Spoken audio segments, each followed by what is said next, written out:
நேற்றுக்கு தேதிக்கு lab grown leather private limited அப்படின்ற ஒரு அமெரிக்க கம்பெனி ஒரு பிக் அனௌன்ஸ்மெண்ட் விட்டுருக்காங்க. அந்த அனௌன்ஸ்மெண்ட்டை கேட்கும்போது ரொம்பவே கிரேசியா இருக்கும்.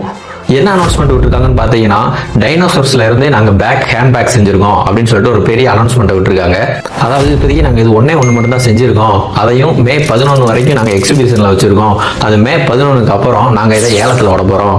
இதை ஏலத்தில் விடும்போது இதோட ஸ்டார்டிங் ப்ரைஸ் எவ்வளோன்னு பார்த்தீங்கன்னா கிட்டத்தட்ட $500,000 ஸ்டார்ட் ஆகுது இதோட ப்ரைஸ் அப்படின்னு சொல்லி அனௌன்ஸ்மெண்ட் பண்ணியிருக்காங்க. அதுவும் இது செப்பரேட்டாக எந்த மாதிரியான ஒரு டைனோசர் வகையை சேர்ந்தது அப்படின்னு பார்த்தீங்கன்னா, டைனோசர் இனத்திலே கிட்டத்தட்ட அரக்கத்தனமான ஒரு டைனோசர் அப்படின்னு கேட்டீங்கன்னா எதுன்னு கேட்டீங்கன்னா டீரெக்ஸ் அப்படின்ற ஒரு டைனோசர் தான். நம்ம படத்தில் எல்லாத்துலேயுமே அந்த டைனோசர்ஸ் தான் மெயினாக வில்லனா காமிச்சிருப்பாங்க. அந்த ஒரு டைனோசர்ல இருந்து தான் நாங்கள் இந்த ஒரு ஹேண்ட்பேக்கை உருவாக்கியிருக்கோம் அப்படின்னு சொல்லியிருக்காங்க. நீங்க நினைப்பீங்க எப்போ டைனோசரே அழிஞ்சு போச்சு, எப்போ அதுல இருந்து உருவாக்குனீங்க அப்படின்னு கேட்டீங்கன்னா, ஆக்சுவலா எக்ஸாக்டா டைனோசரோட தோல்ல இருந்து இந்த பேக் உருவாக்குறாங்க.